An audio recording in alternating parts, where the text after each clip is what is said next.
Well, good morning, everyone. Welcome to day 2 of the 2021 Civil Affairs Symposium on building a global civil military network. You folks have made my job very difficult yesterday because of the rich discussion we had. We're going to have not only a hell of a great day today, but a hell of a great report when this is over with. But for all the people that are facilitating the discussions and myself, we've got a lot of work to do, and this is over writing the report. Hey, I just wanted to do a couple of shout outs before we kick off here. I threw up this slide so that we can acknowledge some people. Joe had made some mention yesterday. Our partners, the Association of the United States Army, Reserve Organization of America, Foreign Area Officer Association, the Alliance for Peace Building, and the U.S. Global Leadership Coalition, but not to forget, and our apologies for not mentioning them specifically yesterday, our sponsors, the Third Order Effects and Valcamere Human Security, which have been constant sponsors the last few years for these events, and we very much appreciate what they do.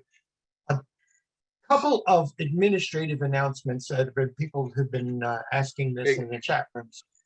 Hey, Chris, real quick, yeah. Can I jump?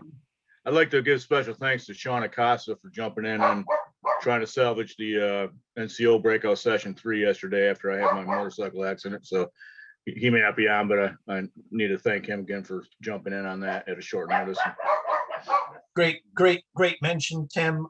There are a lot of people in the association, including our next facilitator, who have stepped up to the plate and just kind of come out of the wings of the stage and grabbed the lead, and it's a tribute to not just to the association, but of course to the Civil Affairs Corps, which we got. No surprise there, but it's nonetheless greatly appreciated. For those of us who've been putting notes in the chat room about slides for these presentations, yes, we are saving the slides. We'll save them in PDF format. You can find them by going on the association website under Resources, then Research Library, then Events, and then 2021 Symposium. So we'll load those up as we get them, and by the way, you have to be able to log in to do that, so it's behind the firewall. As well, the videos for this we'll eventually get up on the YouTube Eunomia Journal channel, so you can look for them there in case you or somebody else you know who couldn't make it can review this and watch it at their own leisure. The symposium report that I mentioned just a minute or two ago should get out in early December. At the same time, our writers for the issue papers will be finalizing their papers and will be going to publication. And our aim is to get the issue papers volume 8 or 9, I think it is actually now, out by about February. And then we'll have the symposium, the roundtable in spring, usually in the April timeframe. And one thing that we did forget to mention that we've added, because we're thinking of keeping these 2 events, the symposium and the roundtable, on this format, because it makes it so much easier for people to participate.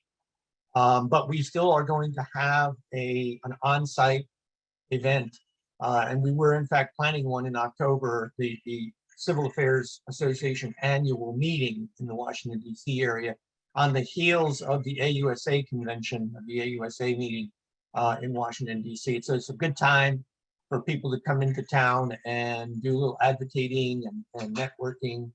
Because the first place you need to start networking is right there close to the flagpole. So so we're going to look to do that again this coming year, and hopefully with the COVID pandemic getting behind us, we can actually make that happen. So without any further ado, I'd like to turn the rostrum over to Major Assad Raza, who is at the Western Hemisphere Institute for International.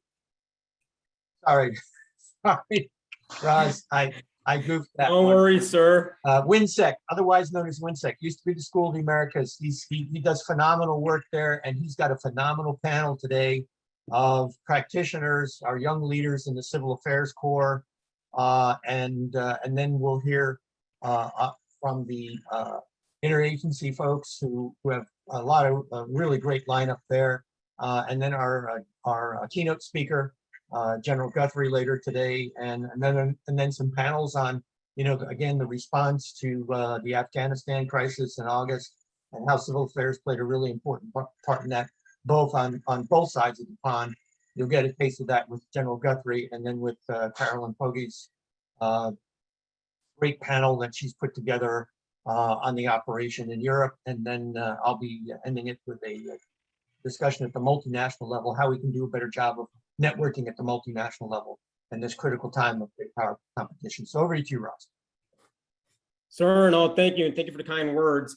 And for everybody, again, my name is Major Assad Raza. I'm currently an instructor at the Western Hemisphere Institute for Security Cooperation here at Fort Benning, Georgia.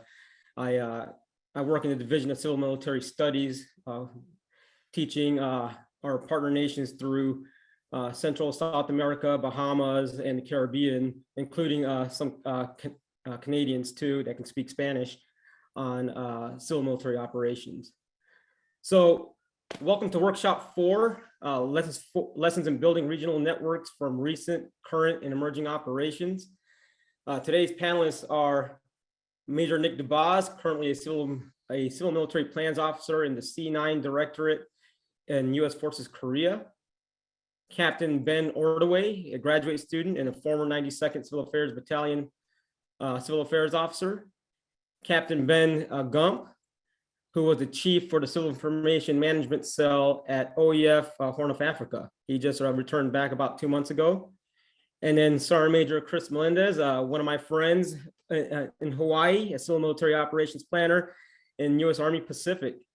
Welcome everyone, and thanks for taking time out of your workday or sleep, specifically for Nick Dubaz out there in Korea, to join this year's Civil Affairs Symposium. For those tuning in, please hold all your questions to the end, as we'll open up the mics and chat for a Q&A session with our panelists after the presentations. Our panelists, I'll ask you to please introduce yourselves in the beginning before you get into your topics. So with that, we'll first start with Major Nick Dubaz. The mic is yours, Nick. Hey, thanks for a great introduction, Roz, and good evening from across the Pacific Ocean here in the Republic of Korea. It's a real honor to be asked to sit on this panel with such great colleagues, and I really appreciate the opportunity to be able to speak to the Civil Affairs Association during this year's symposium. I especially appreciate being able to speak on this particular topic, which is near and dear to my heart after the last 15 years in the Army, living its challenges and seeing its importance on a day-to-day basis. Like Roz said, I'm Nick Dubaz. I'm a Civil Affairs Officer, a Plans Officer here in the C9 Civil Military Operations Directorate in the Combined Forces Command, U.S. Forces Korea, Yongsan Garrison, South Korea. Prior to my time here, I served in the 96th and 83rd Civil Affairs Battalions, from team leader all the way up to executive officer of the 96th. And then before that, I was an intel officer in the 173rd.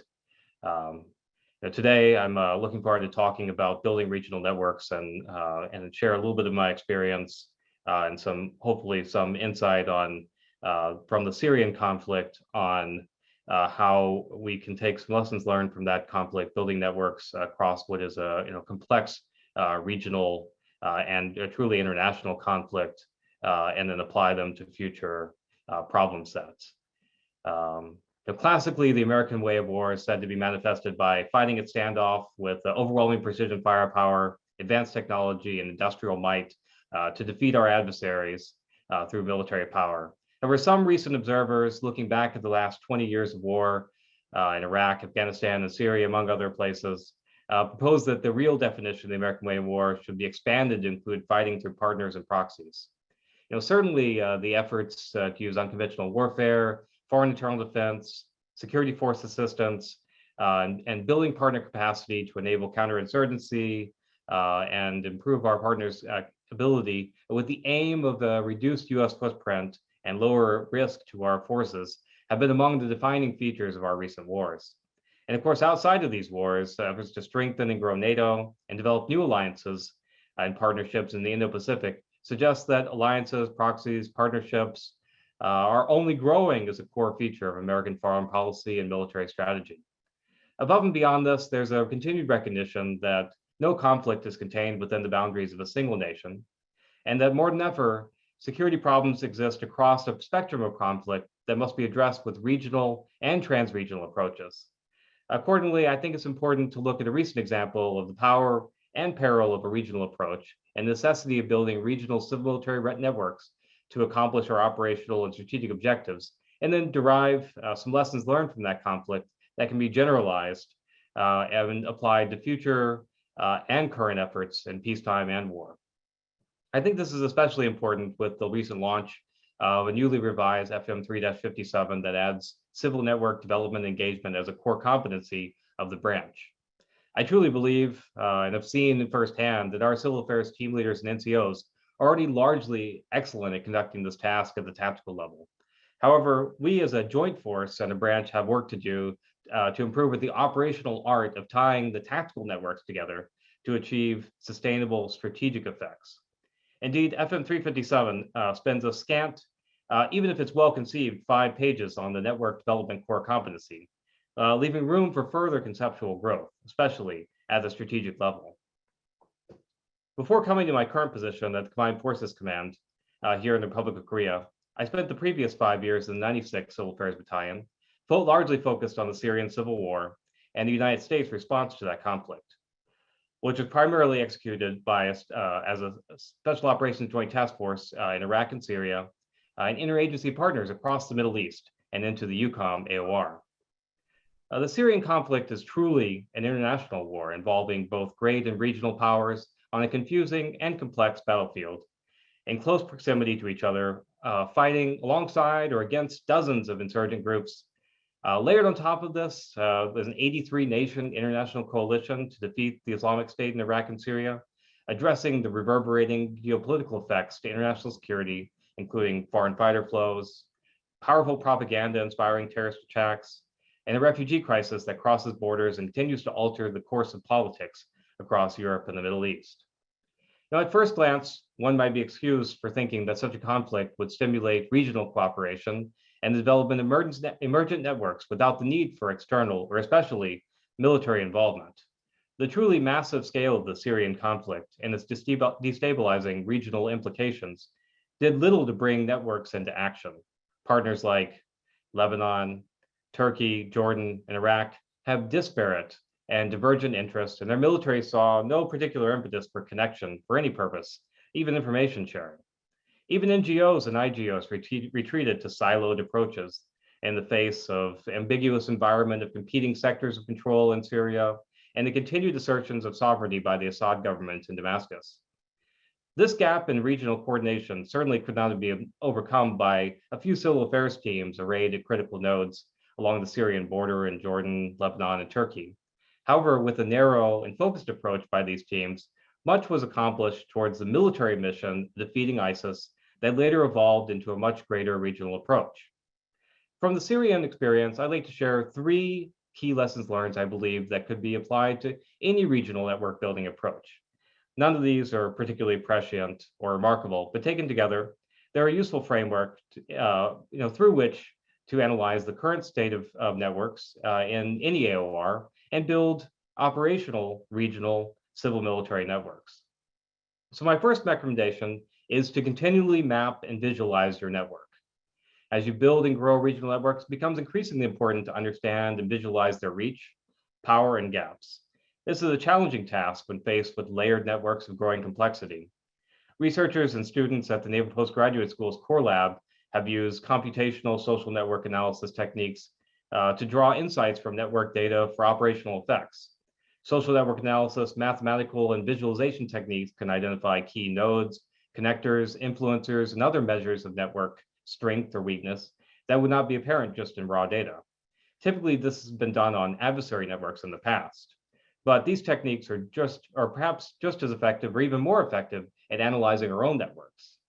And examples of these power of these tools you can find in many theses by CA students that have graduated from the Naval Postgraduate School utilizing social network techniques providing analysis back to sponsors at theater special operations commands and joint task forces around the world on the state of their networks, and offering recommendations on how to grow, scale, adapt, and exploit these networks in service of command objectives. While these theses offer snapshots in time or retrospective analysis, it's possible and important indeed in an operational context to use social network analysis in real time to develop visualizations and analysis of your own networks. Pioneered first by, back then, Major Ryan Schlosser, my colleagues and I then advanced with these techniques that we learned at Naval Postgraduate School and brought them to Syria to better understand our civil and military networks in near real time and make smarter investments of our limited time and scarce resources to achieve the maximum effect possible towards stability in northeastern Syria. My second recommendation is to network internally and organize for a network approach. With your networks mapped and analyzed, it's critical to utilize the insights to improve the function of our internal networks and then organize for an approach that's adapted to the unique circumstances of our particular sets of networks and their attributes. Some networks are uniquely accessible and able to be mobilized by actors with authorities, expertise, or placement and access to key geography, organizations, or actors, or many other categories. The Syrian problem set uniquely necessitated the creation of a multifunctional interagency platform that was known as START, the Syria Transition Assistance Response Team. It was formed in 2015 as a kind of embassy in exile for Syria, coordinating the humanitarian assistance, early recovery, and stabilization programming for Syria, as well as political engagement, and operated out of Jordan and Turkey. From its position on the periphery, START really couldn't reliably access many of the actors operating within Syria, and instead relied on third parties and other actors and remote engagement for its operational success. Initially, civil affairs teams operating in Syria filled this gap alone. Later, START pushed a small interagency team into Syria and teamed up with the civil affairs company headquarters that was commanded by our panel host here, Raza, and then later myself, that nested underneath the Special Operations Task Force. This proved to be a decisive organizational change. The combined START Civil Affairs Company headquarters became the critical node of civil military networks in Syria. In this case, the right organizational design resulted in a greater overall effectiveness by connecting networks that had previously been disconnected. Civil affairs teams partnered with local Syrian civil councils and emergent civil society organizations, and then served as the eyes and ears of the START enterprise, where the security situation did not allow access. START Forward, that interagency team in Syria, provided unique expertise at the tactical level, and then reached back to their higher headquarters in Turkey and Syria to access the much greater resources of the wider START interagency and NGO and IGO community. Together, civil affairs team and the START interagency partners in Syria were then able to accelerate stabilization assistance in the final areas of ISIS control that were being cleared by the Syrian Democratic Forces, and then better target that assistance in the right places in the most effective manner, all enabled through analysis of the regional networks and tailored through the right organizational design to fit the situation. And finally, a third recommendation of building layered networks. Once your networks are mapped and you've organized for a networked approach, it's essential to adapt and scale your networks by developing what I call a layered approach. This layered approach requires tactical network development and then operational integration above that network development, and identifies the complementary and then supplementary networks to improve the resiliency of the overall network and account for gaps that might otherwise exist. In the early days of the Syrian conflict, civil affairs teams operating on the periphery of Syria and Lebanon, Jordan, Turkey, and Iraq identified the challenge of gathering and sharing information on conditions in Syria remotely, and doing so from partner countries that didn't necessarily want to work together. In an effort directed by the Civil Affairs Company, it was what was then the Combined Joint Interagency Task Force for Syria, CJIATF, based in Qatar, the teams on the Syrian border began a deliberate network development process to cultivate civil networks with placement and access in Syria. Over the ensuing months, multiple networks were identified by each team in Jordan, Lebanon, Turkey, and Iraq, And these networks were deliberately distinct in their characteristics and allowed them to provide key information about the situation in Syria at multiple levels that could then be shared to the interagency and into the interagency process through information sharing nodes staffed by military officers from that same civil affairs company at the embassies in Turkey and Jordan. Though some of these networks ultimately didn't survive the dynamic Syrian battlefield, those that did enabled the successful deployment of US forces into Syria when that national decision was made.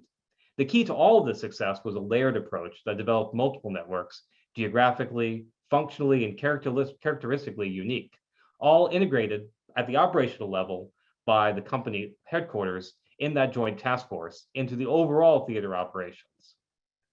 So in conclusion, as we continue to refine doctrine and train our civil affairs force to meet the challenges of today's operational environment, regional approaches that tie partners, allies, and even proxies together will only grow in importance.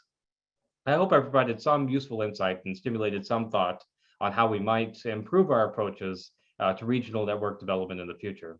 And I really appreciate, again, the opportunity to speak here today, and I look forward to any questions after my colleagues' remarks are complete. I'll hand it back over to you, Ross. Nick, no, thank you. And thank you for a really informative, in-depth discussion using the Syria problem set for a network, network approach towards the problem set. And just for you and for everybody else in the audience, Ryan Schlosser, when he was a company commander up at CGI ADF, did a really good job at starting to establish the network analysis and taking all the information in him. And but one of the issues that when I was the CGSOTA J9 working for CGSOTA Syria at the time was the continuity after the fact and people maintaining those networks and maintaining those products. And that was one of the biggest gaps when people were switching out. So thank you, Nick, for bringing that issue up. Okay, so now we'll move over to Captain Ben Ordoway. Ben, the mic's yours. All right, thank you, sir. Hello, everybody. I've got a long story to cover here, so I'm just going to jump right into the intro. As Major Raza said, I was a civil affairs team commander in the 92nd. I led multiple teams and deployed to Poland, Bosnia, Serbia, Bosnia-Herzegovina, and Serbia. I'm currently in my second year of an MA at the University of Michigan, studying philosophy, after which I'll be teaching philosophy and leadership at the United States Military Academy. So when I'm not writing papers, I spend most of my spare time on a graduate project that is sponsored by 1st Special Forces Command. It's focused on moral reasoning and decision-making for service members. The goal is being to take ethics and discussions of morality outside of the classroom into the field where we can inject it into operations and training. Special Warfare Magazine will feature an article on it here in, I think, 2 weeks, and I'll be on the Indigenous Approach podcast, which is First SFC's podcast, to discuss why the issue is important and necessary. And I think the linkage there to regional networks is it's pretty hard to build a regional network if you're busy destroying your own on occasion with moral lapses and poor ethical judgment within our own networks. So with that, I will switch hopefully to a more positive story. So I'd like to offer my take on developing regional networks using a case study approach of my team experience in Bosnia-Herzegovina. I should address that although I'm really only speaking of one country, the unique intrastate, ethnic, and political factors, I think, models a lot of the same factors inherent in trying to develop multi-state regional networks and the struggles that we encounter when trying to achieve regional effects. So I will switch to slides and just give me a moment to pull that up. Okay, so switch. All right. Can someone give me a heads up that you're seeing a black screen right now? Yep. All right. Black screen. Yep. Black screen. Okay, so let me pull up an actual slide. All right, so quick overview of Bosnia-Herzegovina, just to kind of set the context.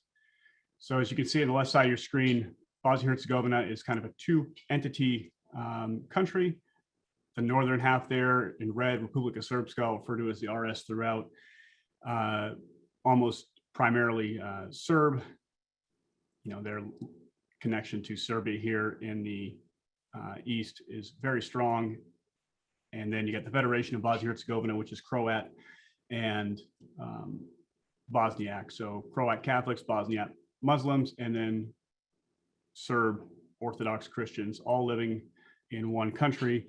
Bosnian War pretty much rigidified those ethnic divisions, and the separation here that you can see is the interethnic boundary line, and folks' political and political ideology and ethnic concentrations largely model that interethnic, or on opposite sides of the interethnic boundary line. The town I'd like to focus on throughout the conversation here, as you can see on the right side of your screen on the census dot map from 2013, you can see the red, Serb, blue areas generally correspond to that boundary line on the left, and then Croat are the yellow dots here. I'm interested in the town of Jezero. As you can see, it's right on the interethnic boundary line, just a few hundred meters west of that gray line. And if you circle around it, you can see it's kind of the perfect mix of Serbian, Bosniak, and Croat folks. And that'll come into play here when I discuss, why we were there.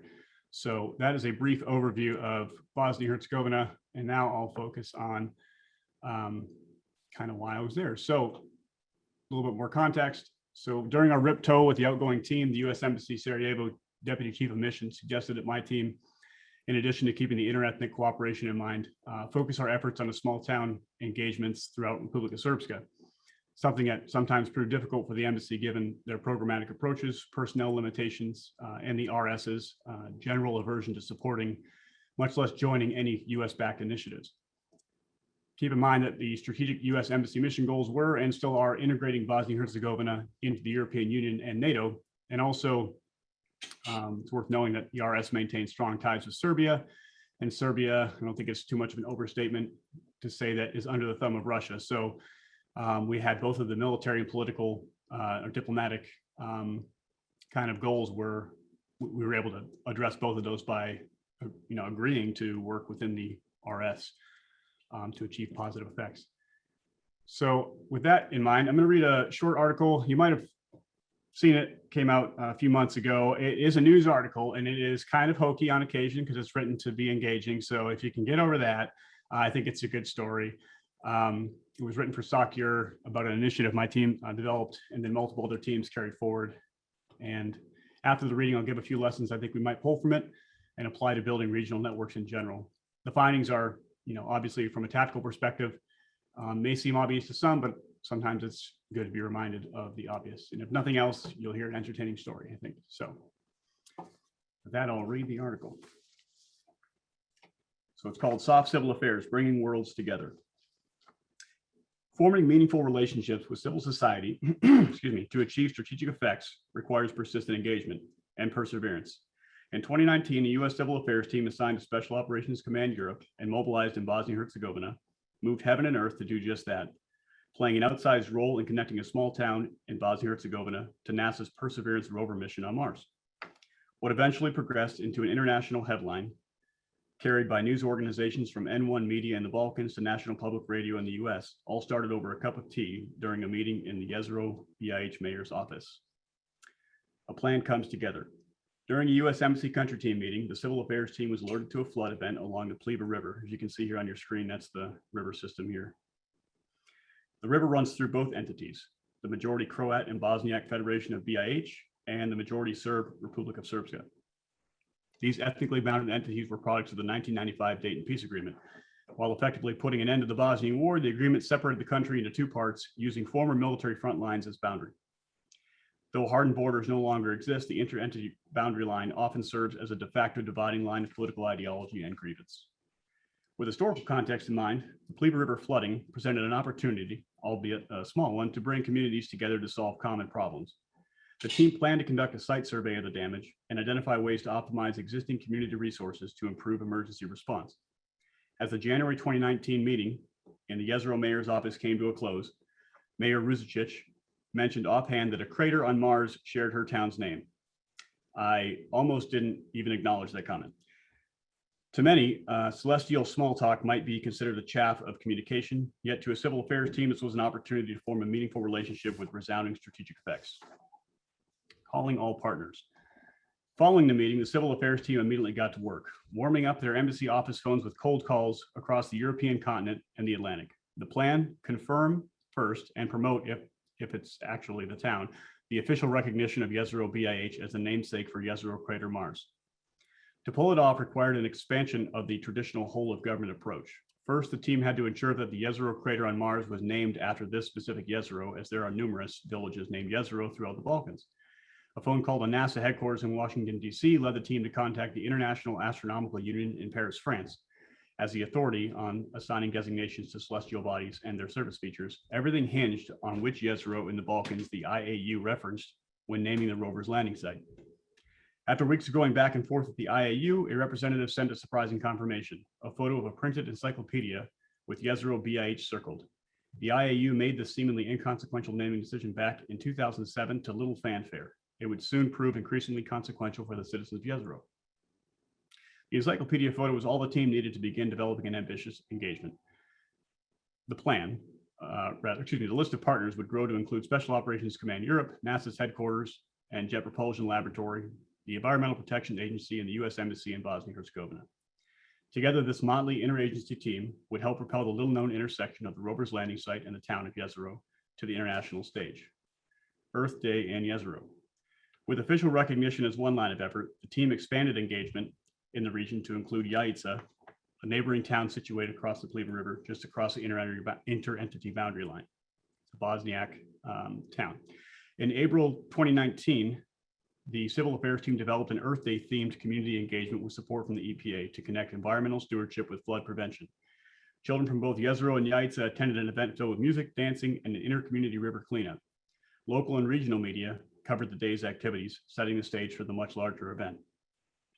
Additionally, the Earth Day event in Jezero BIH helped set the conditions for possible future BIH participation in NASA's Global Learning and Observation Program. The program encourages scientific-led inquiry to improve eco-awareness at the community level and supports global information sharing through educational resources and connection to the broader scientific community. It also has the benefit of giving a civil affairs team access to most of the schools networks in the country. From Mars, 7 months and a new civil affairs team leader later, the U.S. Ambassador to Bosnia, Ambassador Eric Nelson, delivered a letter signed by the Director of Mars Exploration to Mayor Ruzicic.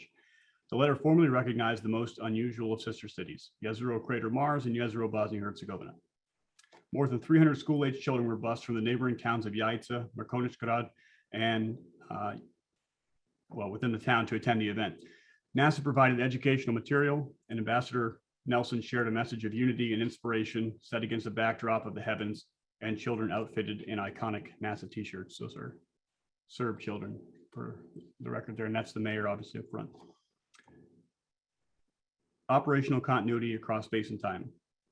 Nearly 15 months and 2 civil affairs teams later, as a testament to operational continuity, the CA team assigned to BIH promoted and attended the rover landing celebration in the town of Jezero late into the February 18th, 2029. Within hours, footage of the students and parents celebrating the event was shared across the world by major media outlets. 2 years ago, few outside of BIH could likely find Jezero on a map.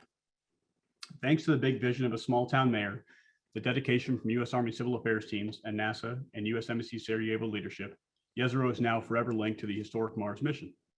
Spurred on by 5 successive civil affairs teams, the interagency effort did more than increase geographic awareness. It widened the aperture of scientific possibilities for generations of students of all ethnicities in the region. Though focused on the upcoming Ingenuity helicopter technology demonstration at the time, Dr. Lori Glaze, Planetary Science Division Director at NASA headquarters, took a moment to recognize those who dared a mighty thing when first proposing the seemingly unusual interagency approach in January 2019. I'll just pause. I can tell you the first time I mentioned NASA during a VTC with folks in Germany, pretty sure I was called a space cadet afterwards. I wouldn't blame them. It's kind of unusual. So back to the story. The U.S. Army Civil Affairs team, Lori Glaze said, made it possible for us to connect our Mars 2020 mission and the Perseverance rover to the town of Jezero, Bosnia-Herzegovina in a meaningful and exciting way. Inspiring the next generation of scientists, engineers, and explorers from around the world is part of our mission, and we are thankful for the unique opportunity enabled by this interagency collaboration to engage with the people of Southeastern Europe. Signs of progress. On the main road leading into the town of Yezero stands a prominent billboard with the Perseverance rover front and center. It is a reminder to travelers of all backgrounds that BIH has an inspiring connection with an ancient crater nearly 150 million miles away. Just as the rover will sample Martian soil for signs of past life, the billboard outside of Yezero, Bosnia-Herzegovina is just a sample of the value of civil affairs in the arena of information and influence right here on Earth. So, okay, that's the story. And now I have the task of linking that to building regional networks. I did make a joke that I thought maybe this was equally fit or maybe more fit for the interagency panel, but there are some lessons here, I think, and I'm happy to share them. So I learned first a simple but powerful lesson, I think, that applies broadly to civil affairs efforts, regardless of the COCON. So when falling in on a region featuring multiple parties with a history of animosity, or at the very least, frequently divergent goals, an engagement approach centered on common problems. In this case, there was flooding that we initially responded to across the interentity boundary line. Focusing on common problems, I think, is a solid recipe for short-term success. But once the problem goes away, you are left looking to solve another problem held in common, and then you're more likely to be seen as a resource magnet. A different approach, and one that I think is more likely to contribute to long-term and possibly strategic effects, is to pursue initiatives that are founded on common aspirations. NASA, kids, education, science, hope. If kids can get behind it, it means parents are behind it. And it's hard for parents to, I think, in Serbia as well, to look at NASA as a threat as opposed to, the DoD coming in and building a school. Point two. So I should recap there. Common aspirations may be a better way to approach developing regional networks. If you can find something they actually can aspire to as opposed to common problems. Point two. Don't forget that the meetings and the partners oftentimes might be the point in a competition environment. So competition, in my view, requires presence, and what you make of that presence is even more important. Effective competition cannot happen in a vacuum. There has to be a messaging element, I believe. So each engagement my team, for example, and the follow-on teams had with the Yezero mayor coincided intentionally with an increased number and variety of local organizations, whether they be businesses, schools, fire, police departments, and U.S. organizations, whether that be USAID, EPA, Department of State. So by the time the letter from NASA was on its way from DC to Yezero, the media interest grew from a local radio program to Republika Srpska media to regional media, namely Croatia and Serbia. And then when the rover landed, the CA team was on site for the landing party to capture the event along with nearly every major news organization in the region, to include the Associated Press. The story quickly spread to international media that day, with NASA propagating content via social media as prearranged. So don't forget the meetings are the point. A lot of times take advantage of, local advantage, not the right word, make use of, in a good way, the presence of all those entities, interagency partners, and local organizations to really drum up interest and encourage community support, and then the media will follow into. Point three, operationalize teams in the rear to support the forward team. It's hard to develop networks, much less regional networks, if every few months the initiatives are upended and continuity is lost. This burns relationships across the board, as we are then lumped into the short-term visitor status by local partners. Not to mention, this reinforces the not uncommon view held by those in the embassy that while CA teams may be endearing, they are not enduring. I can promise you, at least during the time I was a CA team commander, that rearward teams supporting forward teams was not the norm. Communication generally seemed only to occur around the time of RIP-HoA. To me, remaining connected and supporting forward teams is a valuable and necessary method of rearward teams developing situational understanding, and it is an excellent training opportunity for that team that is set to fall in on the mission. Finally, point four, if forced to choose between a pre-deployment or post-deployment national capital region engagement week, and you should do both, but if you're forced to choose, I would recommend going with the pre-deployment option. Identifying and meeting with NGOs that share your interests, sitting down with various IC reps and the myriad other interagency partners before you deploy should be a routine prerequisite before heading out to build regional networks. And I understand it used to be the case. Let's say it's, at least again, speaking back when I was in the 92nd and the 95th in general, kind of hit or miss, and sometimes it's upon the company that was recently redeployed to set the engagements up.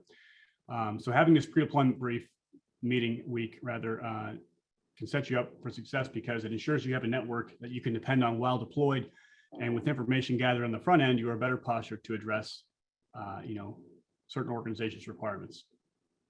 So as I stated up front, I don't think anything too, mind-blowing here, but the task of building regional networks, I think, can be, was illustrated by the situation, political, geographic situation in Bosnia.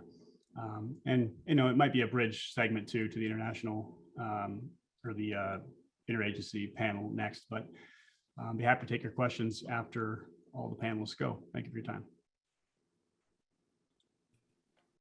Ben, no, thank you. That was great. There was a lot of good nuggets in there, a lot of lessons learned.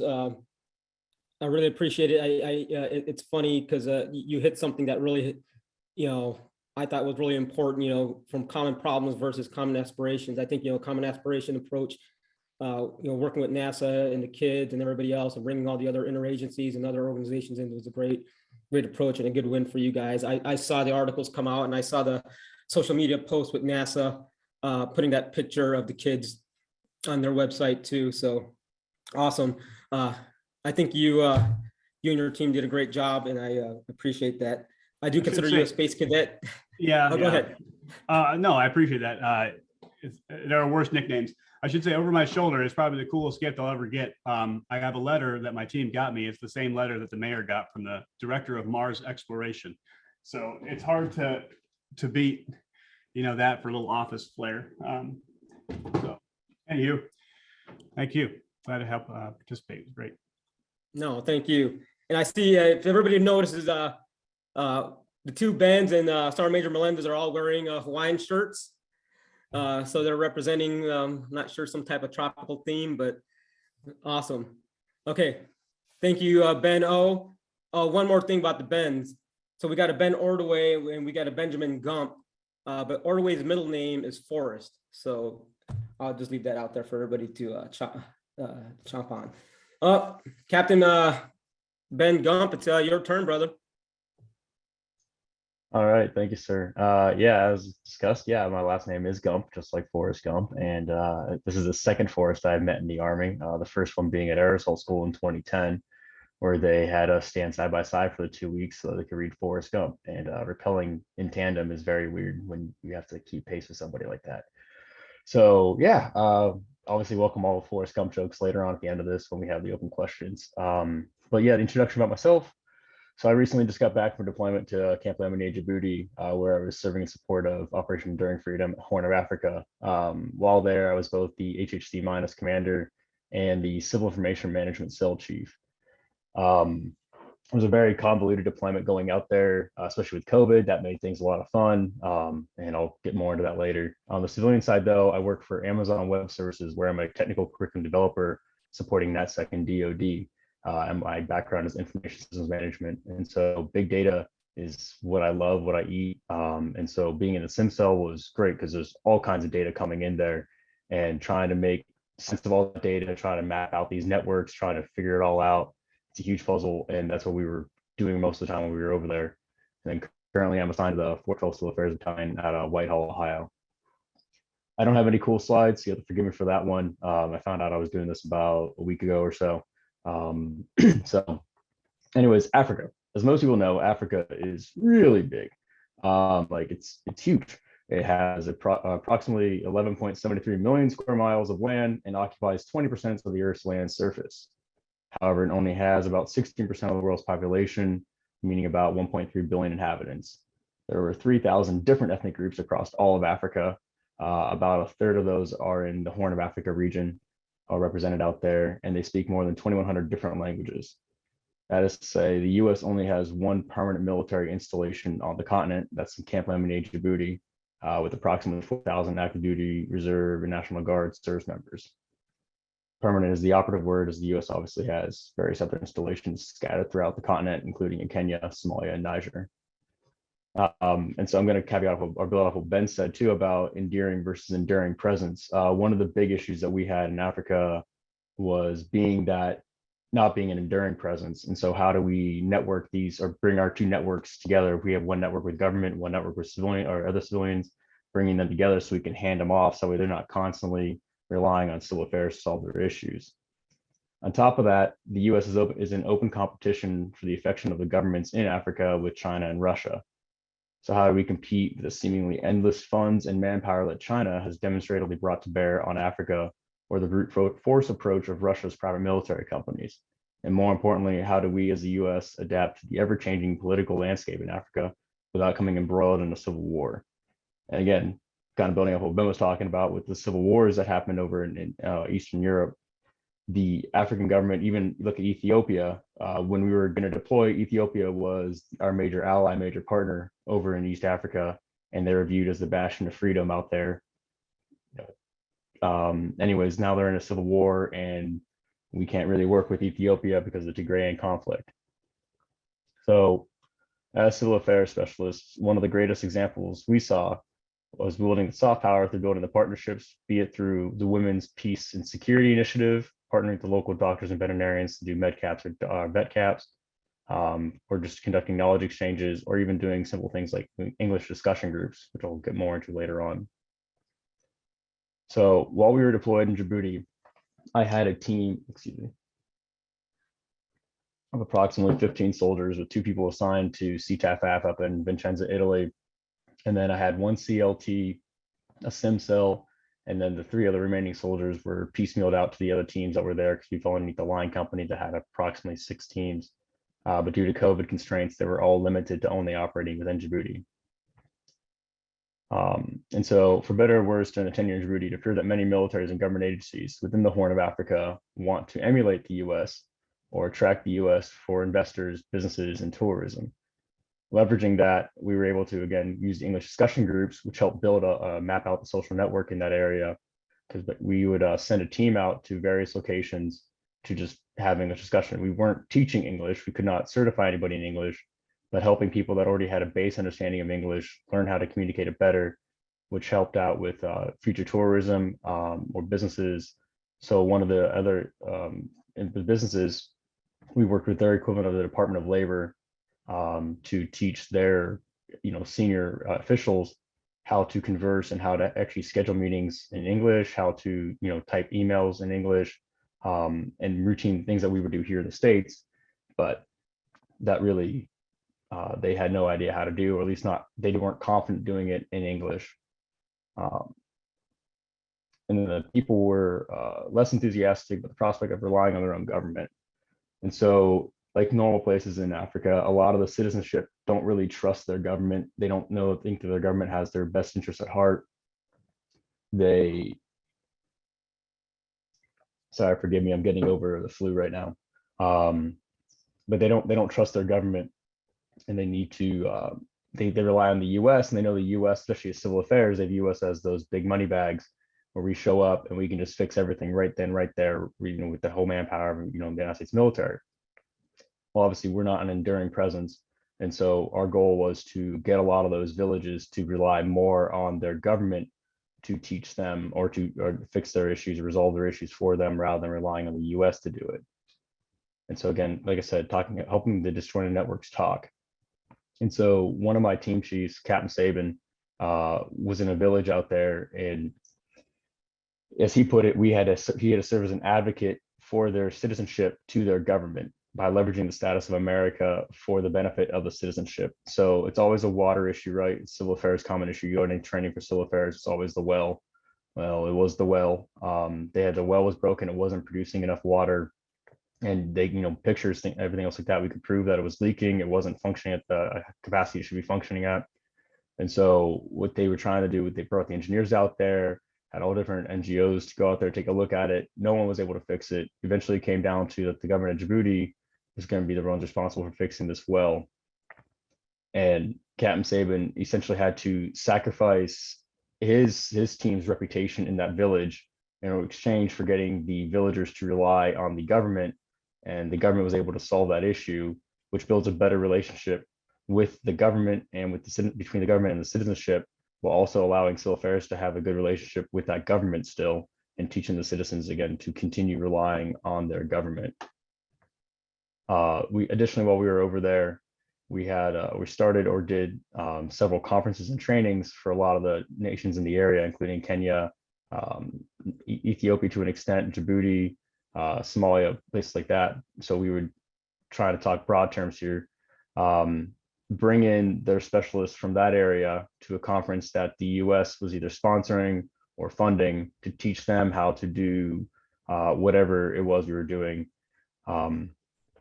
And leveraging that, and then also keeping the relationship we had and the network we have with the French by building off of them, or like leveraging them as the main head of it. So it was them putting it on. We just did all the legwork to plan it, and then basically handed them a ready-made product. So the French could then save face as well and keep themselves strong in that area. And it showed us again as a truly joint partner.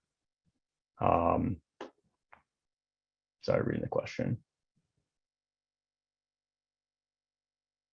Okay, so civil reconnaissance prep. So when we got there, there was no RIP-HoA. There was the previous HHC that was there, and the line company that had been there had left during COVID.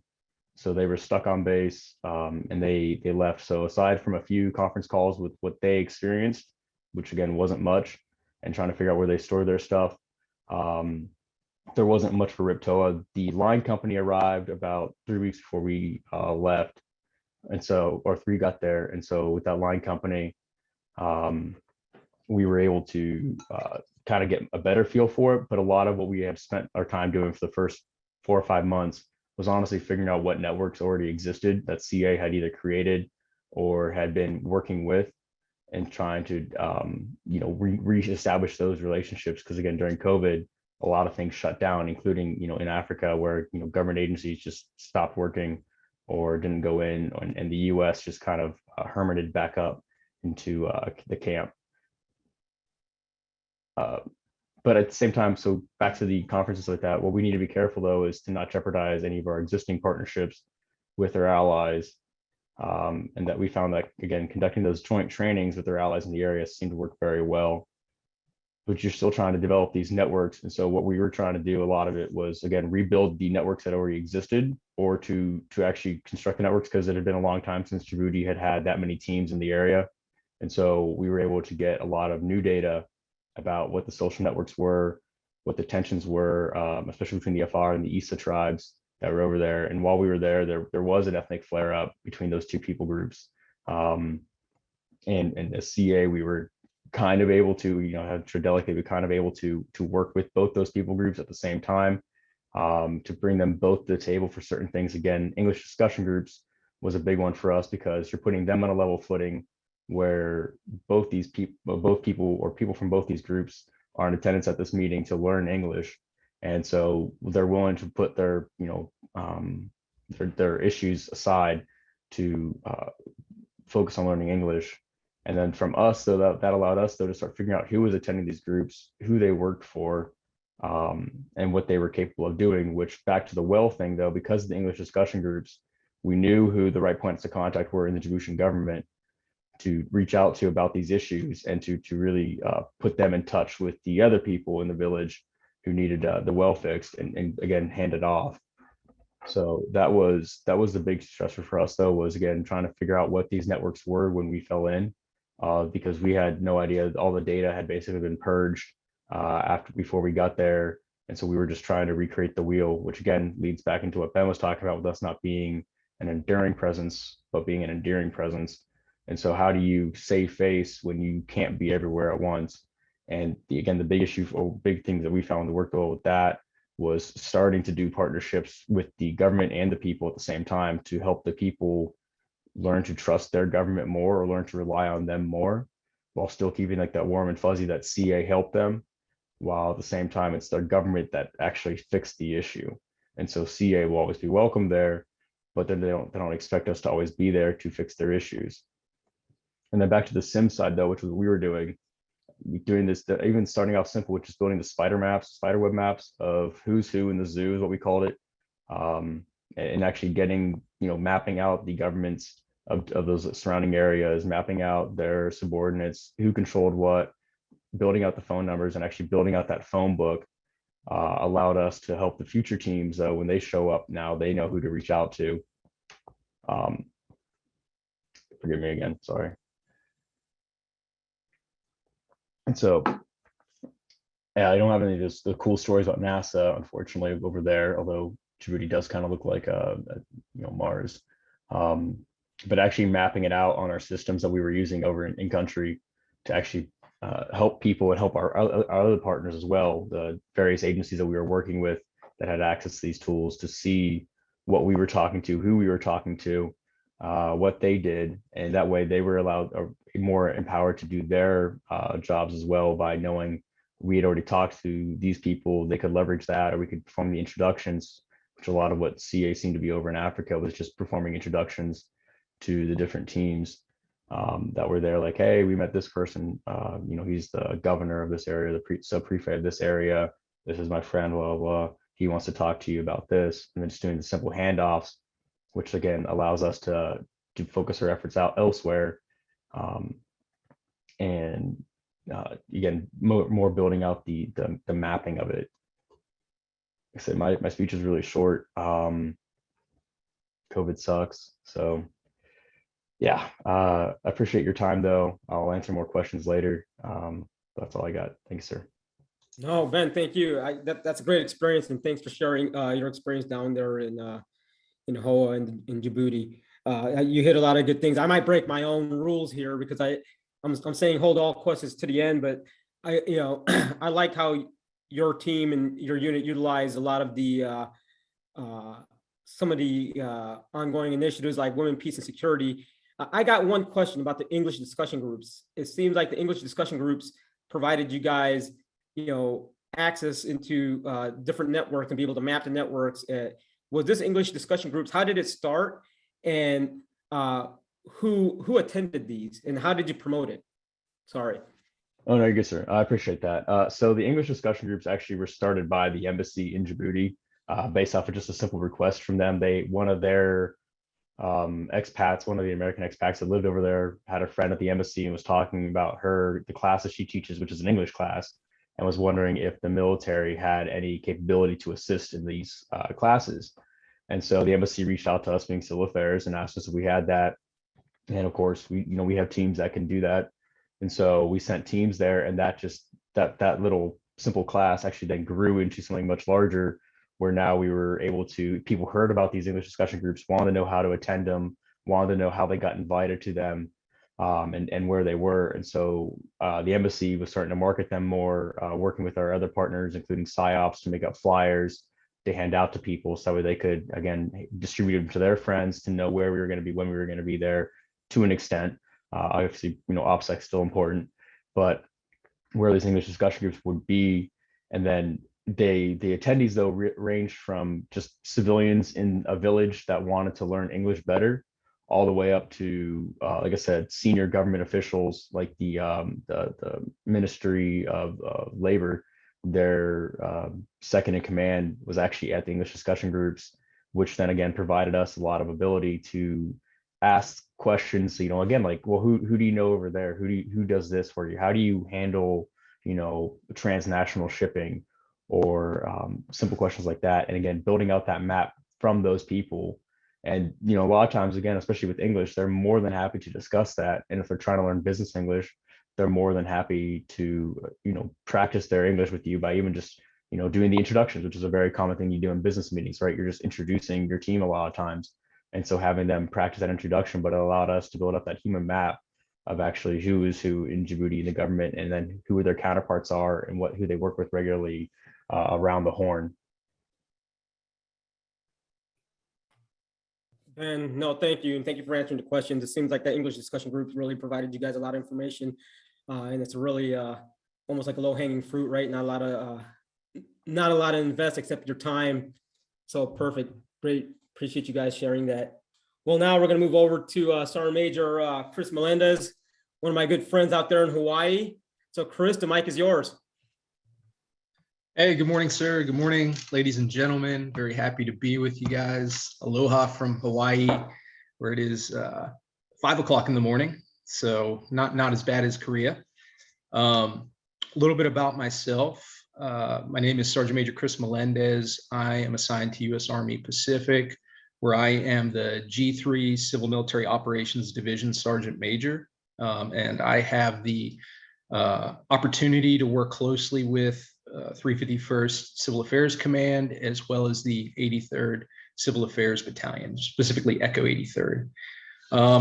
At the risk of being a little bit repetitive, I'm going to start off with a brief overview of the Indo-Pacific theater, describe what I think is the challenge from my foxhole at the strategic theater level, describe a little bit about our approach, and then lay out 3 observations since my time here at USERPAC over the past year. And then I'll illustrate those observations with an example operation, activity, and investment that we do here at USERPAC. Yeah, and my presentation is very short. So I look forward to the discussion and the questions afterwards, because I think that's going to drive a lot as well. So starting off with the environment, the Indo-Pacific, as you all know, is a place of extremes. There are 36 countries. We have over half of the globe's surface area, as well as over half of the world's populations. We have 3,000 plus languages and or dialects thereof, mutual treaties and security arrangements. The environment ranges from tropical jungle to desert to the Arctic. We have 2 of the 3 largest economies in the world's most populous nations, numerous mega cities. And then for good measure, you have several great powers at play within the theater. You have rogue actors, you have violent non-state actors, 7 of the 10 largest militaries in the world. And then you also have 5 of the world's declared nuclear powers. And oh, by the way, you've probably heard something about climate change, Taiwan, Rohingyas, and Uyghurs. And so there's a lot of security challenges, there's a lot going on, and we cover a lot of time zones and water within that space. So the question in my mind is, given all this, how can we build strong regional partnerships in such a complex theater? And as you're probably already aware, our approach in this theater tends to be along 2 efforts, one being the strategic dialogue, typically the Army to Army staff talks that happen where we're able to put general officers with general officers and they're able to have those dialogues. And then we also have our exercise program, which consists of things such as Cobra Gold or Balakatan, which I'm sure most, if not all of you are familiar with, and probably many of you have participated in some of those at some point in your careers. So in that spirit, what I would like to offer you are 3 observations, and be advised that this is not the authoritative list of lessons learned or observations on the matter. It's just one perspective among many, and I'm sure I'm missing some. So with that, what I would say, my first observation is that we have to have strategic empathy. So we're really good. We know ourselves. Typically, we craft our campaign plans, our operations and orders from various strategic policies and strategies, and we know our desired priorities. But the question is, do we know our allies? Do we know our partners and even our competitors in the region? Do we consider their economies or their internal social and political pressures that they're facing? And here, I mean, not just in a cold, matter-of-fact kind of way, but I mean, do we relate? Can we understand? Can we kind of put ourselves in their shoes and try and grasp at why they're making the decisions that they are in their strategic calculus? The second observation I would offer you would be the relationship between security cooperation and civil affairs. I think this is very important, but I think it's often overlooked. Or assumed maybe at a very superficial level. And so here, I would consider here that even just our panel host, right, Major Raza, who works at WHINSEC, which is a security cooperation venue. Previously, I certainly did not appreciate this relationship until working at this level. My section works hand in glove with our security cooperation division. So we share office space with them at USERPAC. And so we're working very closely with foreign area officers on the various regions. In fact, this relationship is so close that my staff section is considered part of the security cooperation workforce. And if you're not familiar with that, what that entails essentially is a certification pathway in certain classes that you take and so forth. So, you know, we're attending various land forces talks with our security cooperation counterparts. to identify concepts and develop potential OAIs that we think are going to help strengthen our regional partnerships. These OAIs are often funded by ODACA, Overseas Humanitarian Disaster Assistance and Civic Aid funding, which is a Defense Security Cooperation Program at 2561. And so we have to be synchronized with security cooperation efforts. And, when I was working at the tactical level, and this is what I mean by I didn't appreciate it till this level, when I was working on a civil affairs team or even at the company level, we deploy in and it's much shorter duration and we want to achieve great things. We want to accomplish our mission, get after the boss's priorities.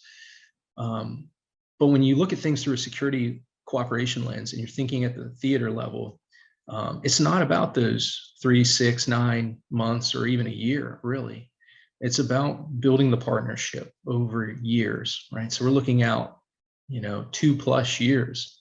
And so that can be frustrating, I think, if you're thinking very tactically, but at a theater level, it's about the long game. And so we absolutely, as civil affairs, have to be 100% tied into security cooperation. We have to understand how our efforts can complement or hinder potentially the security cooperation organization in a particular country, or that SDO-DAT, that senior defense official, defense attaché, who's got certain efforts going on. So we want to make sure we're complementing and working together.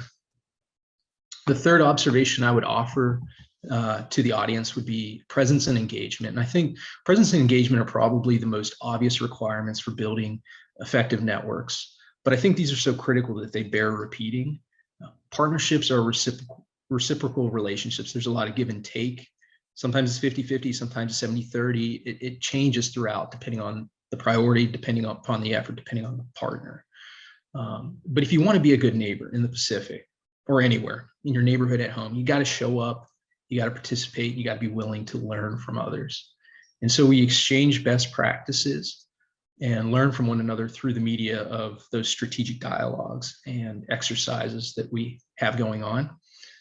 At the core, presence and engagement provide an opportunity to gain reps with our partners, right? And so we're helping to build some of that muscle memory, some of that institutional knowledge.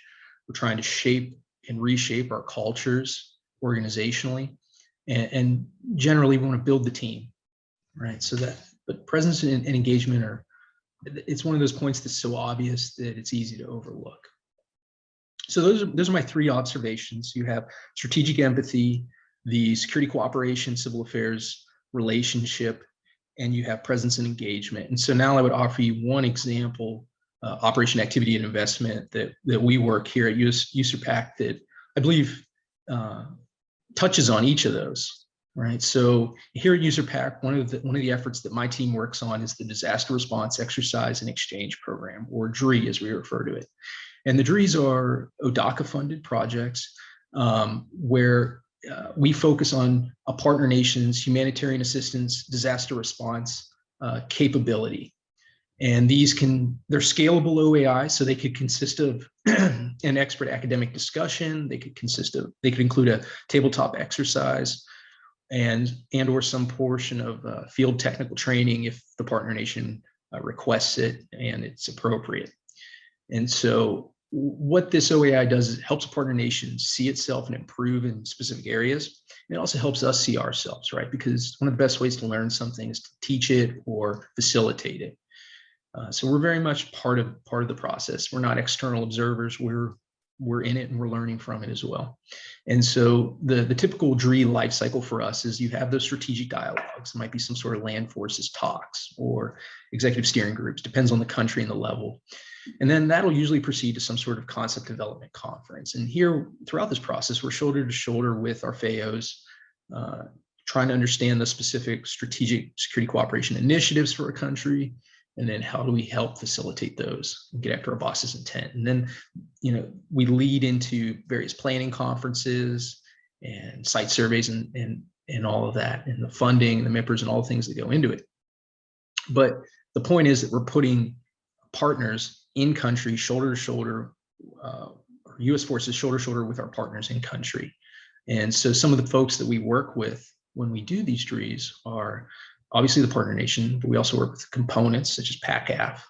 We work with the Theater Civil Affairs Command 351st. They come in and help. We have the 5th Security Force Assistance Brigade, 5th SFAB. U.S. Forestry Service will come in. Obviously, USAID's BHA, State Partnership Program.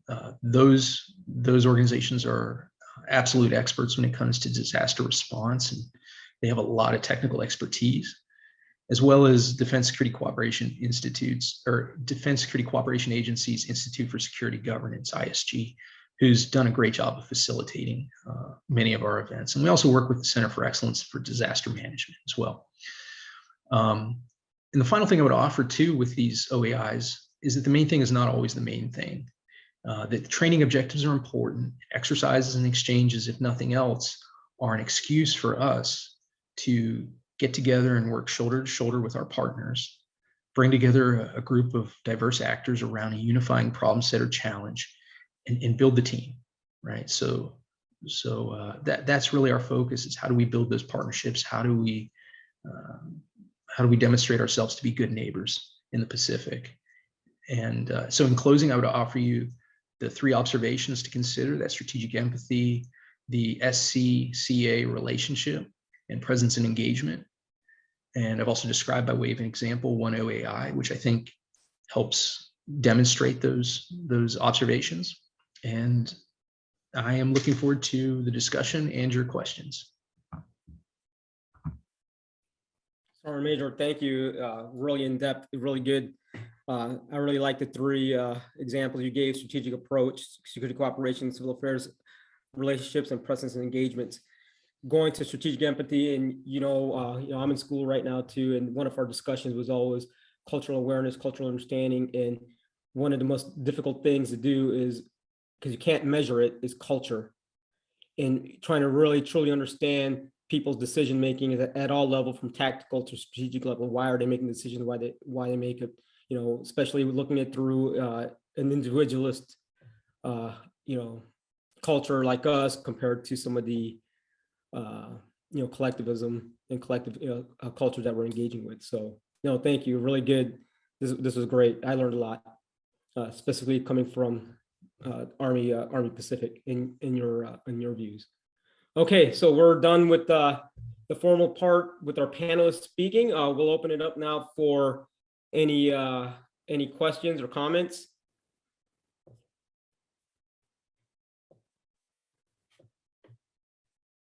I know I've got 2 questions here from Rick Miskey. I think it was going to Ben Gump.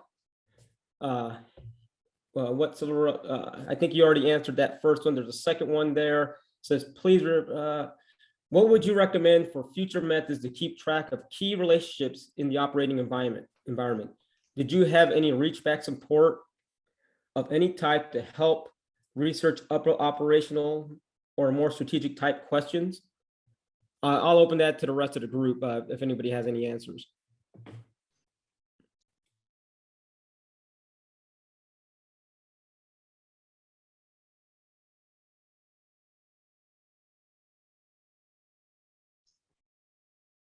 So I'll start. We did have a lot of reach back from First IO, that's First Information Operations, back at, I think they're at Meade. They provided a lot of resources for us whenever we ran into some kind of roadblock, and we were just trying to either figure out who was what, or even just like them skimming social media networks to see what our effects were, or if we were actually actually making an impact, or if anybody was even talking about us or even knew we were out there. So First IO did a lot of the legwork for that, and they had a forward team that we worked with a lot while we were in country as well. Okay, thanks. Anybody else want to tackle that question from their experiences?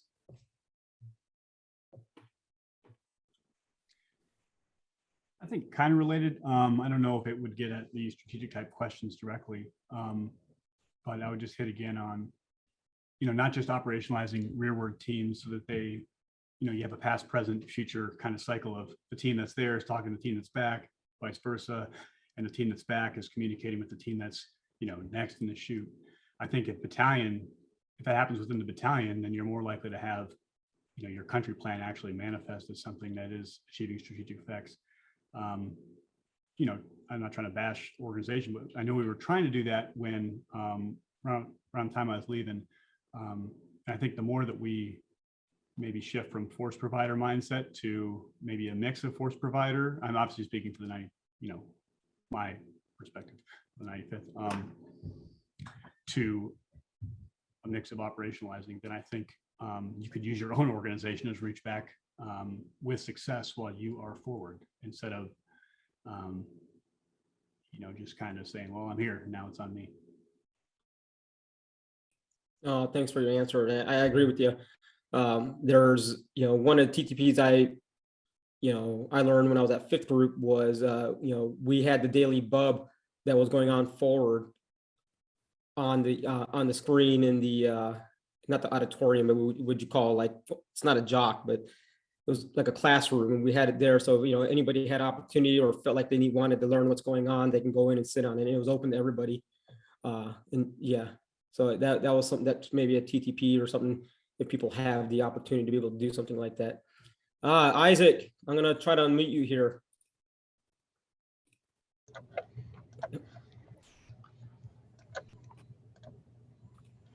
Hey, Roz, can you hear me? Yeah, can you hear us? Yeah, absolutely. No, I just want to say, first off, great panel. I've had the chance to work with a number of you during my previous life with Spirit of America, and now over at State, and really great insights and sort of navigating the network development, both looking externally, but also within the interagency. And my question is related to that, and maybe this is more or mostly for you, Roz, and for you, Nick.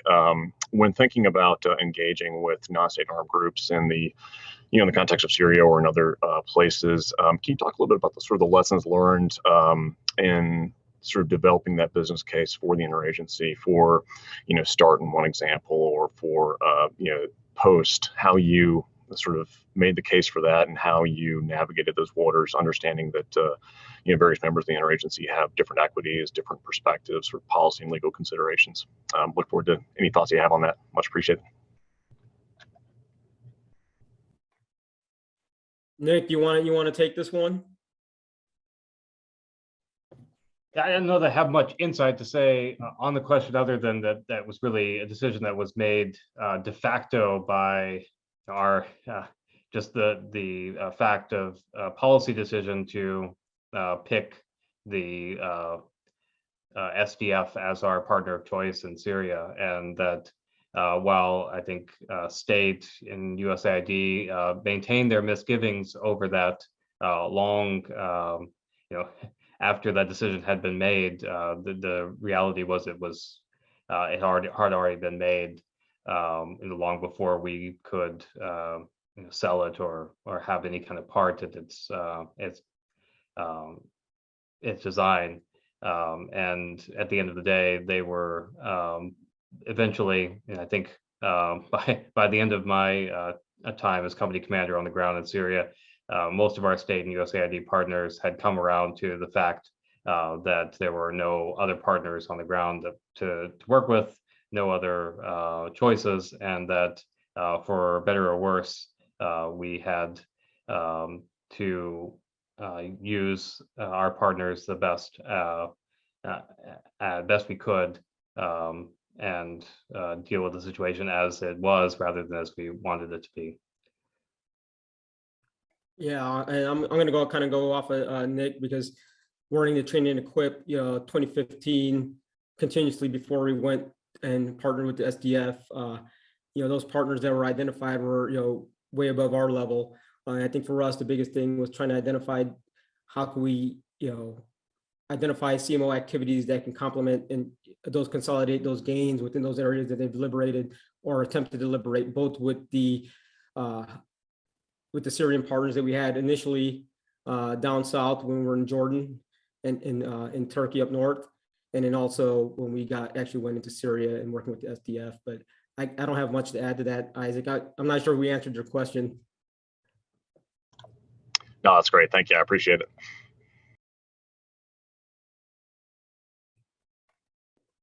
All right, I'm going to go back to the chat here. I have a question from Rick Miskey. He's asking, what would you recommend for future methods to keep track of key relationships in operating environment? Oh, no, that was the, I think that was the one we just read. Sorry. Okay, it's going to this, Ben Gump, this is for you. You mentioned your experience in big data. How would you see big data and artificial intelligence, machine learning helping you with OPB, civil recon, or any other aspect of the mission? So what I see happening, talking again in as broad terms as I can, a lot of sims obviously going to be very automated going forward. The system's going to be constantly running, which is great because now I can actually keep pulling from social media, open source, SIGINT, Imagen, all that stuff, and can pull it all and basically give every team chief one consolidated packet about here's what is going on, here are the networks we have identified. Even with people hopping from different numbers with that, it's still really easy for AI to pick up on your fingerprints and keep track of who is who and what they're actually doing out there. And so maybe when a team actually gets to place, even if they haven't been there in 10 years, they know exactly who to go talk to. And hopefully not as creepy as where this person lives, but they will know where that person lives. And then especially with machine learning there too, the formats for a lot of the reports coming back from the team are going to get much more standardized so that way the system can actually learn it. But once that happens, I really do see that you're going to find out you're going to deploy somewhere like 24 hours prior and you're going to get a packet and it's just going to have everything you need to know and it's going to be really consolidated, really concise, and it's going to change how we do sim. It's going to change how we do CA because there is so much stuff out there on the open source from everybody, and anybody anywhere with a cell phone, especially in those countries overseas, post on social media 24/7, and a lot of times they're geotagging where those pictures are taken. They're hashtagging what their comments are, what the issue is, what social issue they're trying to fight against or protesting against or working for. And then I think it's going to be very careful. We have to be very careful with civil affairs though to make sure that we don't get those negative hashtags, because that'll just it'll reemphasize how important social media is and to civil affairs, and that we don't want to get burned, because you get burned here and now all of a sudden you can get burned throughout the entire country and the entire continent, not just getting burned in one small village. No, that's great. That's a great insight on that. Good answer to that. I especially agree with you. If that negative hashtag starts gaining traction, that can really have a strategic effect and burn not just the civil affairs team, but U.S. Diplomatic or any other type of military relations in a country. So good stuff. I'm going to move over here. Rick also has another question for Sergeant Major Melendez. Great intro to Indo-PACOM region. Your comment on relationships between CA and theater security cooperation is spot on and needs more attention. I would like to connect with you. Okay, that's not a question. Sorry. Okay.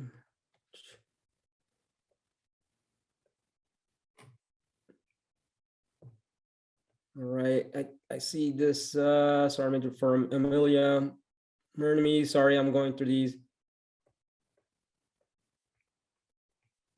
Sorry, Major Melendez, thank you for your presentation. I'm quite impressed. I appreciate your 3 highlights. I'm civilian and UN-OCHA CM coordination partner. I have been wondering about the discussion on the relationship between security ops and civil affairs because of the element of info gathering and management. That is problematic for many civilian actors, certainly humanitarian and human rights ones. Okay, it was a comment. Okay, these are all comments. Okay, here's one from Vish from the UK. When developing network resiliency and cooperation internationally, what historical lesson learned will assist in the future operational environment? Anyone? Sir, could I hear that question again? Yes, the question was, when developing network resiliency and cooperation internationally, what historical lessons learned will assist in the future operational environment?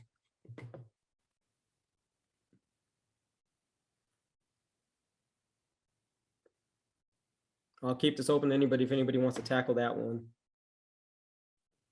Yeah, I don't know if I have a good answer for that. I need to think about that one. Yeah.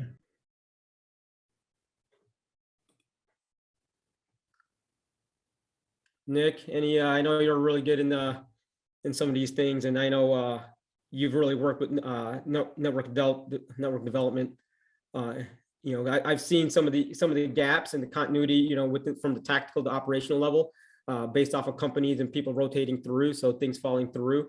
But is there anything that you think that can any lessons learned that will assist future operational environments?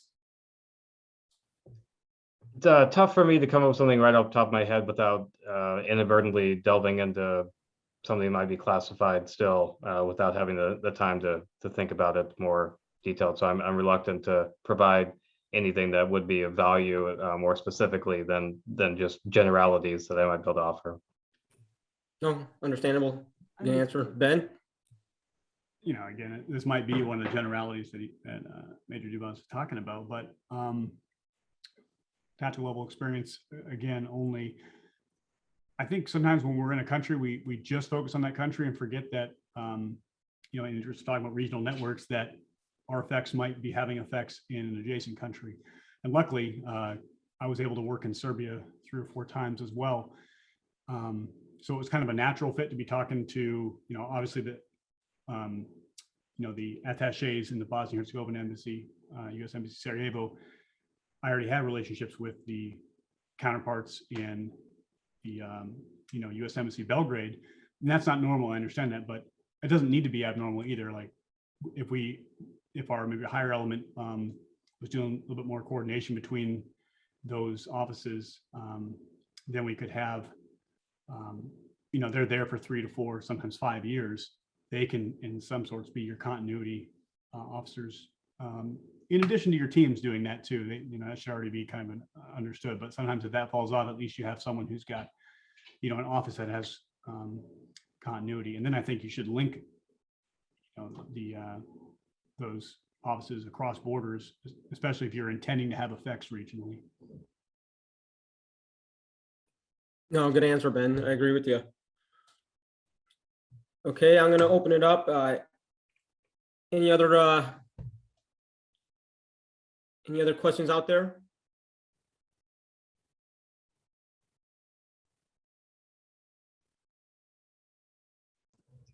Vish? Just wanted to say, Ben, and to the whole panel, specific to yourself, Raz, thank you so much. And thank you for your response, Ben. I know it can be a case of where you have to cut back down to generalities for the operational environment that we're currently existing in. But I think that you're 100% right. And going forward, I'll take that advice on board. So thank you so much. Over. No, thank you, Vish. Okay, I'm going to go. Amelia has her hands up. Amelia? Okay. Hi. Good afternoon from Geneva. Thank you for this opportunity and for the presentations. It's been very, very interesting to listen to this. And as a civilian, I'm always considering about the relationship between the armed forces, military, and the civilian actors on the ground. And in my experience, it has been quite a difficult gap to cross between engagement with humanitarian actors specifically, and of course human rights actors. And there's a lot of suspicion about so-called info management and info gathering. So I'm just curious about how you have tackled that issue and how do you address that at a tactical level, since it is when you actually meet these people, or don't, because they might be suspicious of seeing you at all. Thank you. I can answer that. Having worked in Jordan and also working in Turkey and working in Syria and coordinating, for us, working through our J9 and coordinating with the UN coordinator, the UN coordinator that was in Jordan that was focused on Syria, we would coordinate through them and through the USAID. Same thing once in Syria, we were working toward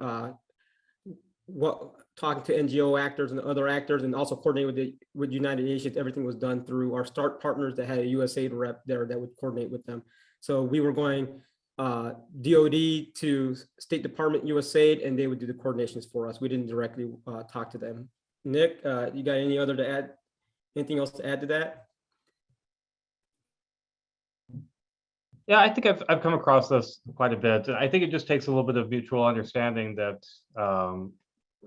we're coming at the problem from largely the same place. I think every NGO, especially IGOs, all have to deal with knowledge management challenges, and the challenge of information sharing. And we have a whole cluster system that's been developed and refined to to foster information sharing, to foster coordination and collaboration across NGOs and IGOs and crisis situations. And I think our internal systems are largely designed to do the same thing. They're not necessarily what we do in civil affairs for information sharing is designed to foster that collaboration, foster shared understanding, and overall better outcomes using that information, just like NGOs, IGOs, and the overall system's trying to do in a very similar way. Just because we use classified information systems and have doesn't mean that we're doing it for some kind of nefarious purpose. So I think we all come together and had that mutual understanding that our discussions and our information sharing is also towards a collaborative purpose to improve and to be better at what we do in service of a more effective outcome for everybody. Try to explain that and come to the table with our partners with that that honesty and straightforward answer. Yeah, and if I'm sorry. No, go for it, Chris, please. If I may, I had the opportunity about 2 weeks ago to sit in with at the Center for Excellence Disaster Management. We had a great panel discussion with the International Committee for the Red Cross. And, I think this is a bit of the strategic empathy that I was referring to, like just having an appreciation for others' concerns, right? And just understanding the ICRC is there to preserve life, and they want to maintain confidentiality and have those protected communications, and they're going to work with a range of actors. And so if we understand that going into the engagement, and they understand we have our military priorities, but at the end of the day, at least from a civil affairs lens, I want commanders to understand that there's not a clear break from conflict to stability ops, right? That stuff's happening all the time, and that mission success should include preserving civilians, should mitigating their impact on our operations, but also I don't think they're mutually exclusive concerns. And so what I found in that discussion is that we had a lot of overlap. And so at a tactical level, I can't add to anything that the other panelists had already stated tactically, but I think, just having an appreciation for those other actors.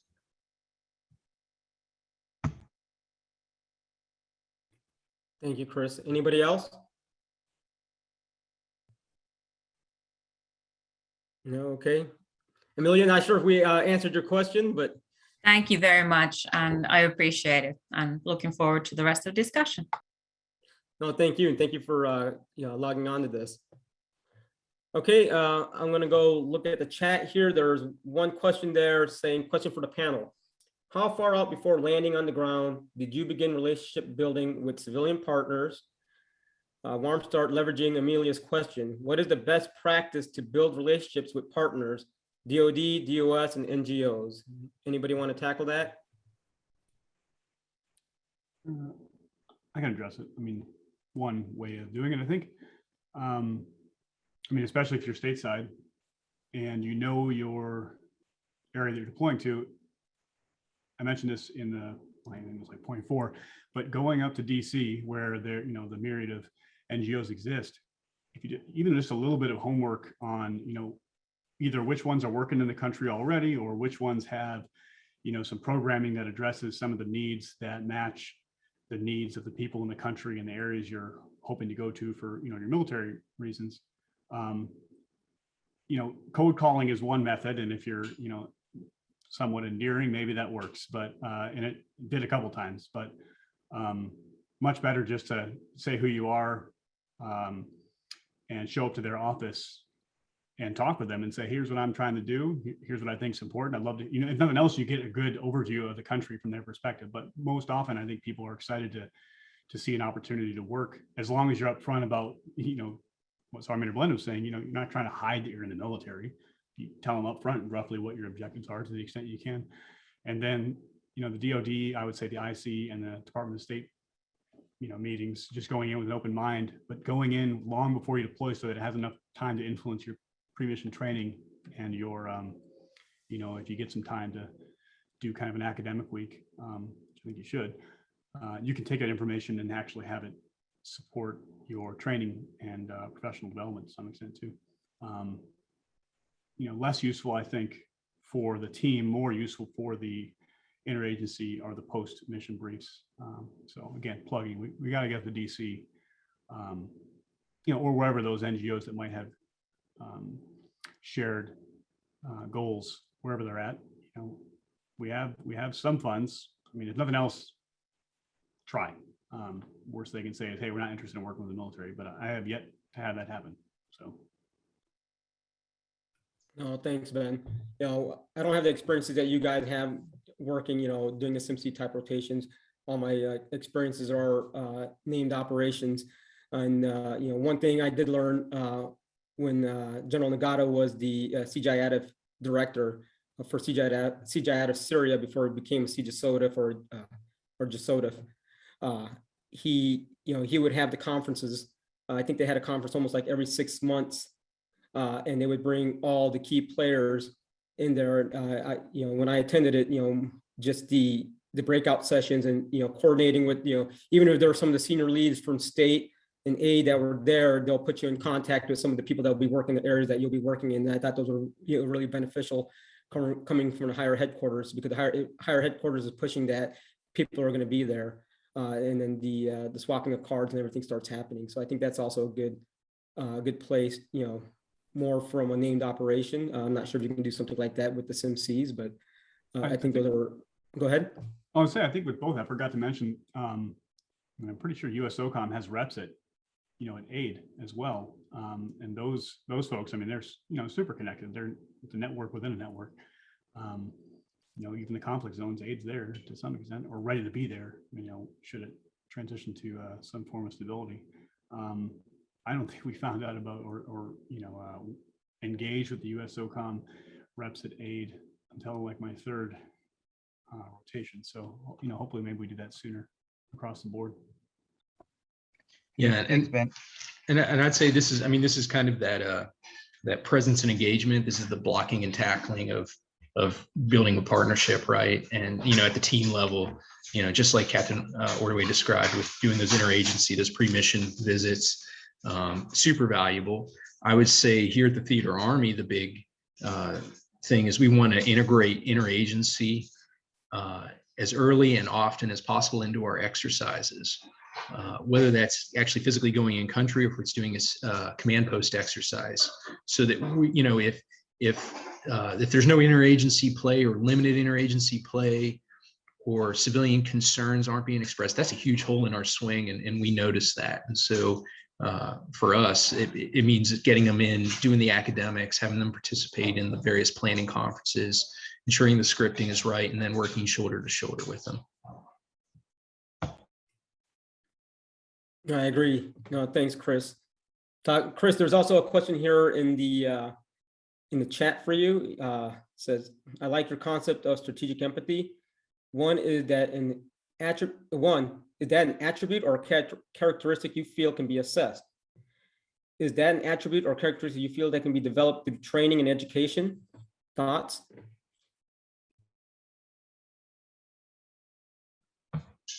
And so I do think it could be a combination of some sort of training or education. I think how do you create that awareness in somebody it's almost like, how do you kind of build that habit into who you are, that you're thinking about others, right? Like, how do you develop empathy? So I think you can practice it. I'm not sure how exactly you measure it. It feels a little ethereal. but I think it's resonating with us all because we sense it, we know it's real, and I think education's part of it, right? Understanding the history and the, for example, the grievances and kind of historical fault lines, ethnic tensions, and then not just knowing those in a like I said, a cold kind of hard fact type of way, but then like trying to internalize that and trying to put yourself in the other shoes and say, okay, what would it be like, right? Just kind of asking yourself that, what would it be like to have that sort of historical background, and how would I view this situation given all of that? And that may not be a satisfying answer, but over. No, I appreciate it. This is Colonel Tony Vahai. I asked that question, and yeah, I think that's excellent language that you're developing, and you're right. It can appear squishy to a lot of people when you talk about it, but if you don't have the capability to understand someone else's perspective, whether that does not have to be necessarily empathetic, right? I mean, in terms of or sympathetic rather, but it's more on an intellectual and cognitive level, I guess. No, thank you, sir. Thank you for your comments. Thank you, Chris, for the answer. Okay, I'm going to move over to Mr. Dennis Cahill. He has a question, sir.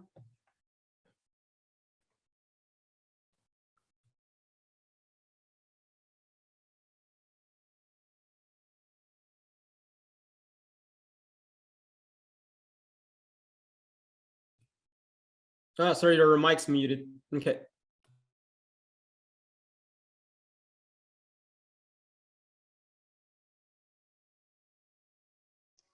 Hey, still can't hear you, Dennis.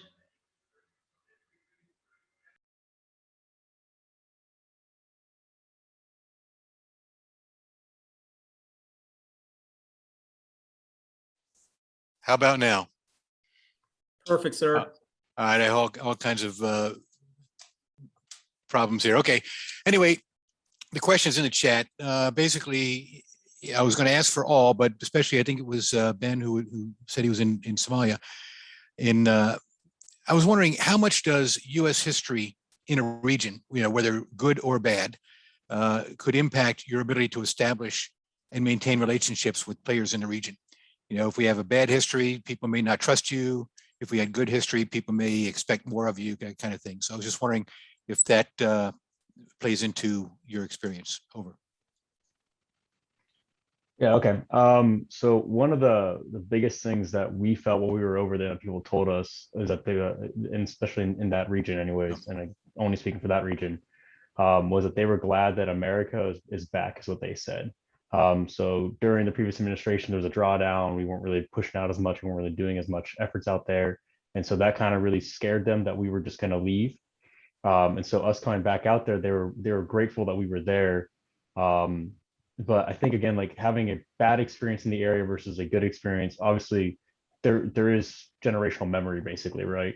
And so if we screwed over people 30 years ago and we show back up there like, hey, we're the good guys, we're good now, people aren't going to trust us. But you have to make sure, especially a CA, that we are either doing those warm handoffs or that we are explaining, where we are going, what we are doing type thing as much as we can to them, again, noting OPSEC and stuff. But like, hey, we're here to do this, and then we're going to leave and go do that. But that way they can understand that we're not just going to pop smoke in the middle of the night and be gone, because that's the worst thing, especially I think for CA, that you want is just to appeared as flaky, or just you just are willing to just abandon them and throw them out back to the wolves and just go out and do something else. With regards to Somalia, a lot of the teams down there that we had, pretty good experiences. People were generally grateful to work with them.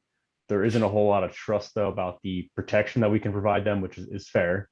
And so that's where one of the big issues that we had to kind of show them is that we are here for the long haul. We are here to help them out. We are not leaving until stability is assured, type thing, or whatever term we want to use. But that was our experience. Especially the big thing that resonated was, again, people were grateful that America was back. So it does show that they are very aware of American politics and what happens back in the States. And even, we were in country during several major events. And so there were a lot of concerns about what is happening to us. How does America, even with the riots last summer, how does America actually, view African Americans? And how do we treat people? And are we, is the Army actually saying and doing what we're the right thing, or who are we?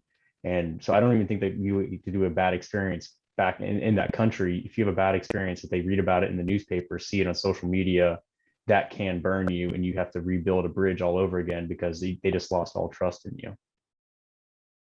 I don't know if that answers your question.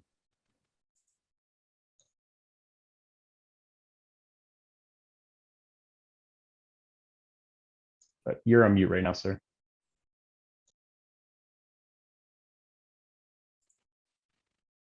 I didn't have as much problems yesterday, but anyway, yeah, that's exactly the kind of answer I was looking for. And I was hoping, did the other panel members have any similar experience or enlightenment? Over.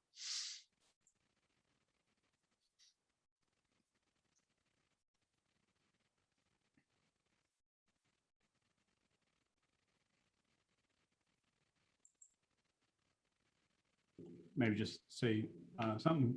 I think there's actually a benefit of having, I mean, you're stuck with whatever you have, so you have to turn it into a benefit, I think I should say. If people have low expectations and are used to you showing up once saying, tell me all your problems and we'll see if we can find some common solutions together, and they never show up again. Because if you show up twice, you've already exceeded expectations. So I guess the lesson maybe from that would be acknowledge it happened, the more that we engaged with, especially in Serbia. I mean, I was there during the 20th anniversary, it was intentional, the 20th anniversary of the, the NATO bombing. And we were doing a CA exchange with the Serbian military 1 block away from a building that we had bombed. And they were very happy to bring that up. But as soon as we acknowledged it, we acknowledged, yep, NATO did that. And here's why. And we're here to train. It's like they got that out of the way. And then we proceeded to train. And by the end of it, I got a hat up there for one of their officers. It seemed to be behind us 20 years where it should be.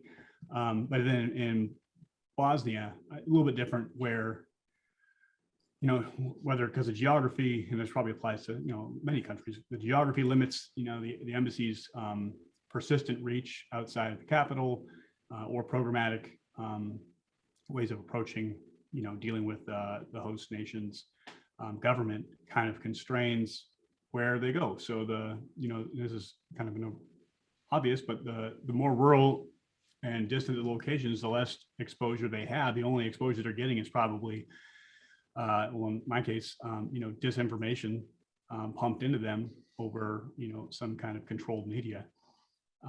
So if you show up and you say, well, I mean, I know you've heard about us, but here's what my team is, and you explain and meet with them, and then follow up like 8 times.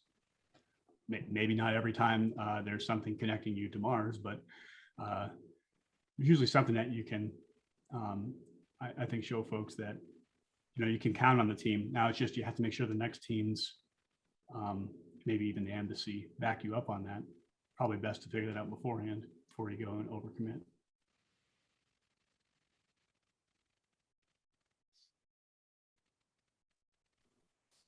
So I'll I'm looking at the chat here too, and people talking about transactional engagements. Maybe not going to answer your question specifically, but just to give you, my team was the last team in Baghdad during the withdrawal in 2011, and working with the Sunni tribes and Sons of Iraq there, and looking at during the withdrawal and everybody leaving at the same time as we're trying to maintain these relationships, which really caused a lot of tension, right, in our credibility as a nation, working with them, because they felt like we're abandoning them, because they were telling us not to leave, and they were seeing things, and things were happening. We saw the uptick of SIG acts starting to happen. After from 2010 to 2011, there was nothing going on. I think we had 1 year without any SIG acts and nobody getting killed till people started, till IEDs and everything started popping up again during the withdrawal. So did that hurt our credibility or not? I don't know. But I think at the, decisions like that make things more transactional, and they see it. So not sure if it answered your question, but it's a comment.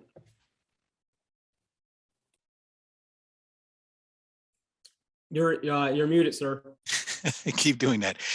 Thank you. Yeah, I know you're running low on time, but great answers, guys. Appreciate it. Thanks. All right, everyone. I think we're looking at the time. Yep, we're at 10:50. We got 10 minutes till the next group comes into this symposium. So I want to thank everybody. I see General Stockles on here. Sir, you got any comments? Hey, no, great job, everyone. I appreciate it. Sergeant Major Melendez, if you can, just shoot me an email. I sent you a private chat. Just a reminder, I posted in the chat for everyone. The next meeting that starts at 11 o'clock is in a different link. So check your emails or just check the chat. I posted the link for that too. And Raz, I opened that up, but once you log in, I'll make you the host for that. But I started admitting about a dozen people already just for that. So appreciate everyone's awesome work today. And I'll let you close it down, okay? No, thank you, sir. No, I thank everybody, Nick, Ben Gump, Ben Ordoway, Chris Melendez. I appreciate your time. I know this took a lot of time, especially with the time differences from Korea to Hawaii. So thank you, for taking time to be able to share your experiences, your thoughts on the topic. So thank you, and we'll be in touch. Hey, thanks a lot, sir. Appreciate it. And I'll reach out, General Stockwell. Perfect. Thanks. I appreciate it, Chris. And for everybody else, I think this will the Civil Affairs Association will post this later on on a YouTube site somewhere for the UNOMA Journal, and all that will be out there. So if you missed it, you can watch it later on. So thank you, everybody.